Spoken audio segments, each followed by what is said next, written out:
You mentioned Jamar Chase. Reports are not going to play. I know that nothing has come out official. How do things get altered? You kind of touched on it there. This offense still has a lot of weapons. How do things get shifted in the absence of Jamar Chase?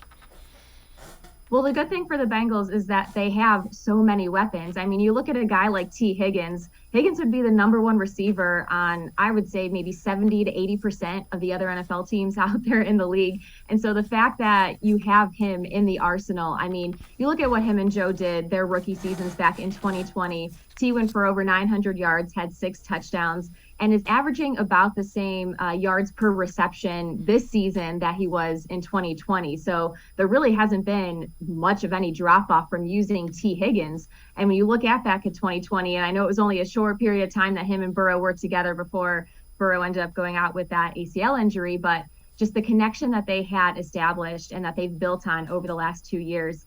T. Higgins is just such a big body. He's going to make those contested catches. So he is still that number one receiving target, receiving threat, and he's going to have a chance to prove it. And then you also look at a guy like Tyler Boyd, who has been so consistent in the slot over his career. And then all of a sudden, over the last, half season to full season, he's just kind of taken off and kind of been almost a downfield explosive threat that you hadn't really seen early on in his career. Since week 15 of last season, Boyd has had 4 touchdowns that have gone for 50 or more yards.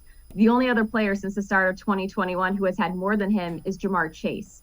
So, Tyler Boyd, you typically don't think of someone as a downfield target, downfield threat. He has been for Joe Burrow in this offense, and I would expect for to see even more of that. If Jamar Chase is to miss any amount of time, to see them go to the Tyler Boyd a little bit more. And then, it also makes me wonder just what the Bengals' run game is going to look like. They haven't really gotten off to the kind of start that I think a lot of people expected them to. They've been running the ball effectively. Joe Mixon, over the last couple of weeks has been averaging close to 5 yards per carry, an improvement from the first few weeks of the season, but he still has yet to have a 100-yard rushing game. And the Bengals as a whole rushing are 28th in the league right now, compared to where they rank among the passing game. So will they try to get Joe Mixon going on the ground? Will they use him even more in the passing game that we've already seen?